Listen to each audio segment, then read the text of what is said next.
Dan secara umum tidak selayaknya sampean menunjukkan kenikmatan yang sampean miliki kecuali hanya, sekali lagi pakai hanya adat hasr ya, kecuali hanya kepada orang-orang yang betul-betul cinta kepada sampean.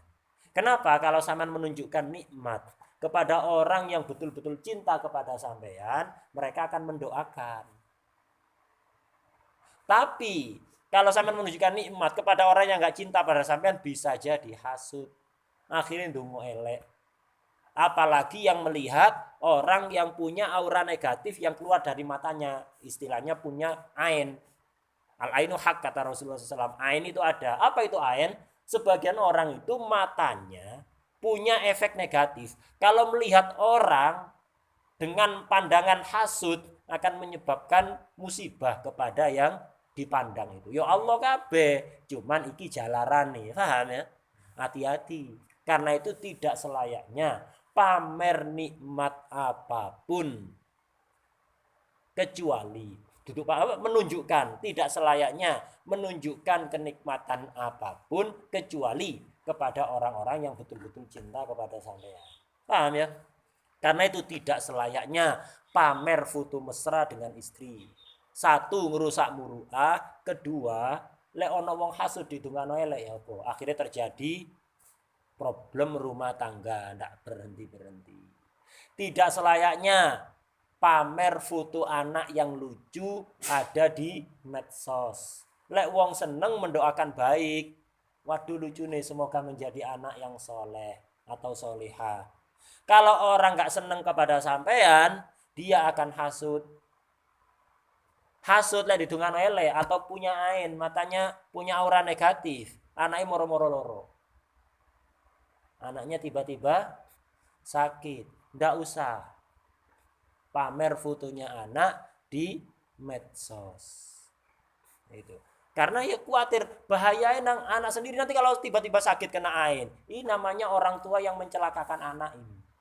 Karpe dewe maksud dia menunjukkan foto anaknya yang lucu. Fotoan video simpanan sendiri dilihat ketika sampean kangen ada di luar kangen ke anak dilihat videonya bukan untuk dipamerkan di medsos. Tahaddusan bin nikmah ada tempatnya.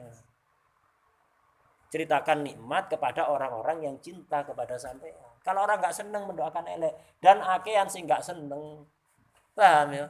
Akean sih nggak seneng. Orang itu nggak seneng kecuali cerita anak dewi dong. Jadi sampai nggak usah cerita anak-anakku lucu ini. Nggak kira seneng sih ngrungokno dia bakal cerita anak dewi nanti. Omongnya mau itu. Cerita anaknya. Sampean cerita, nggak kira di rumah dia cerita dewi, wis nyiapno cerita anaknya pisan. Itu kayak apa buat apa paham ya? Itu. Kemudian jangan pamer makanan di medsos, cekrek bukosi. Itu kalau dilihat oleh orang yang nggak seneng, hasud didungakno elek, kena asam lambung sampai. Paham ya? Asam lambung atau penyakit lainnya, nggak bisa dicerna oleh perut sampean ya apa? Jadi watu ono ketemu. Atau ada ain, orang memandang dengan pandangan yang matanya mengeluarkan aura negatif. Jangan pamer apa? Makanan buka utawa makanan sahur ada di medsos, es buah, mari ngono puding, makanan pembuka, makanan penutup, makanan inti, lauk pauke dengan berbagai macam foto cekrek di apa? Di upload. Meskipun saja nih sampai ndak duwe panganan iku ndolek di Google gambare. Tidak selayaknya. Kalau itu memang makanan sampean, satu tadi itu khawatir dipandang oleh orang yang nggak seneng. Akan kembali berakibat negatif pada sampean sendiri. Kedua, betapa banyak nanti orang miskin yang melihat foto sampean. Sing lihat story sampean wong sugih to. Status sampean di Facebook, di WA, orang kaya saja yang melihat. Banyak orang miskin sing kate mangan saja makanan pokok saja itu kesulitan. Delok panganan sampean, waduh rek panganane enak berbagai macam. Aku tempe ae ngoyo. Akhirnya sampean menyakiti hati orang. Ramadan menjelang buka puasa atau di saat buka puasa, di saat doa mustajab sampean menyakiti hati orang muslim, dipastikan dongane ndak diterima. Ndak diterima, masih sampean buka puasa. Kenapa? Wayahe buka puasa, wayahe takarrub kepada Allah, karena itu waktunya doa mustajab, malah menyakiti hati sesama muslim. Jangan diulang. Kalau dulu pernah melakukan itu ya wis istighfar gitu aja. Paham ya, tobat.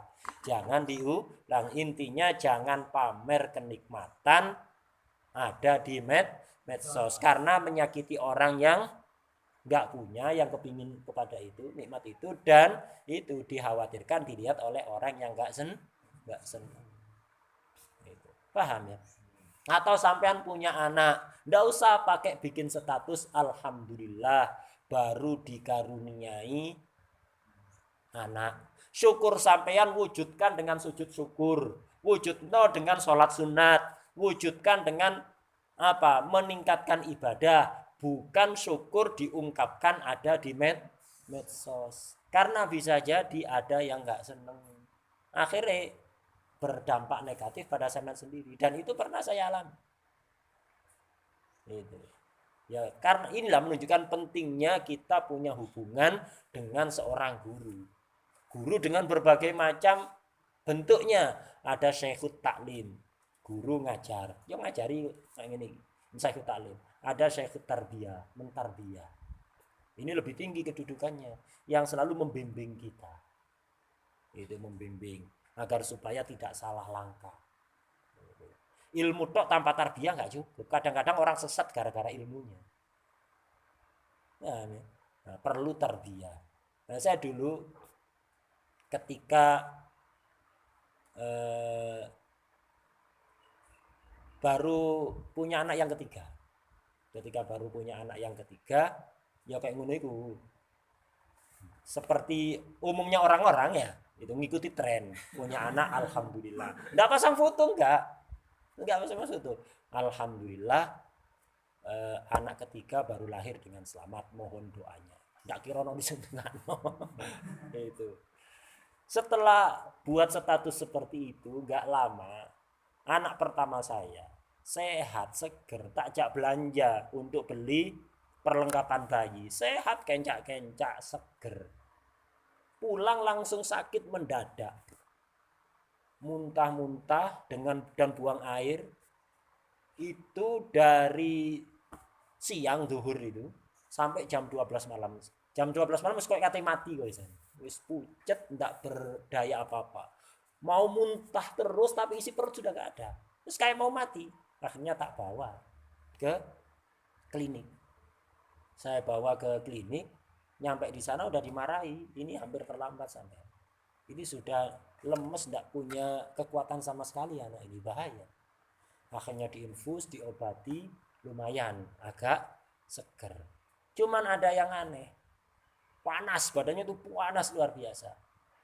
Ada di klinik, dikasih obat macam-macam, dikontrol dokter, diinfus. 3 hari panas itu tidak turun sama sekali. Belas tidak turun. Padahal namanya panas biasanya diminumi paracetamol, ya wis turun. Kok balik mana kan gitu. Ini belas 3 hari tidak turun sama sekali. Belas nggak turun. Kalau turun balik lagi, itu kadang-kadang begitu. Ini tidak turun, belas 3 hari. Panas itu.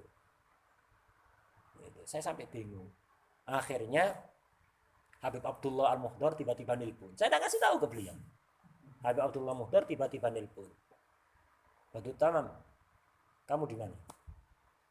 Di rumah sakit Habib. Anak saya sakit ini. Beliau mengatakan, saya merasakan. Syekh Tarbiyah itu begitu merasa, yang menyakiti muridnya terasa pada, walaupun kita tidak ngapain. Saya merasakan anak kamu ini kena ain. Karena itu ingat ya, tidak usah pakai buat status-status kalau baru punya anak ketiga atau yang lain. Kamu ketahui, tidak bakalan ada yang mendoakan kamu di medsos itu. Kalau kamu punya nikmat, cerita pada orang yang cinta pada kamu, dia yang akan doakan. Kalau di medsos, kebanyakan tidak senang. Tidak bakalan ada yang doakan di medsos itu. Tidak bakalan. Kadang nulis amin copy paste. Iya, sekedar apa? Sekedar cek grup tidak sepi gitu aja, paham ya? Copy paste nulis amin copy paste. Enggak sempat. Enggak sempat nulis amin. Copy paste karena enggak dari hati doanya ya. Gitu. Wes, dari sekarang nggak usah bikin status kayak gitu. Ini kena ain ini, saya ngerasakan. Sudah, kamu baca ini. Kamu baca Hizib Nawawi, kamu baca Rotib Atos. Itu, saya ingat saya itu tambah sakron apa waktu itu. Bacakan Hizib Nawawi, bacakan Rotib Atos. Tak bacakan.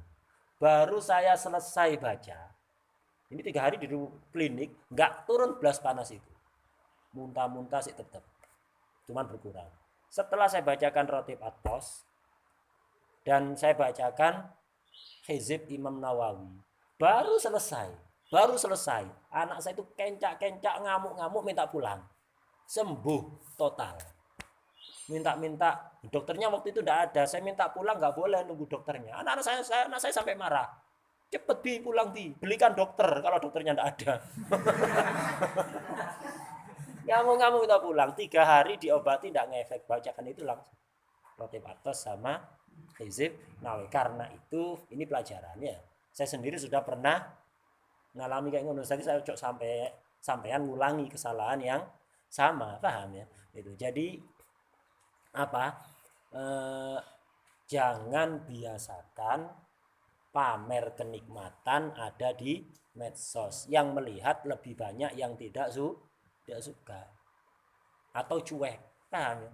Udah, ada nikmat, pingin cerita, tahadusan binimah kepada orang-orang yang betul-betul mencintai sampean, yang sekiranya ketika sampean seneng, dia ikut seneng dari dalam hati, itu wajah itu, tapi hati ini mangkel, panas, hasut, enggak, yang betul-betul seneng, paham ya?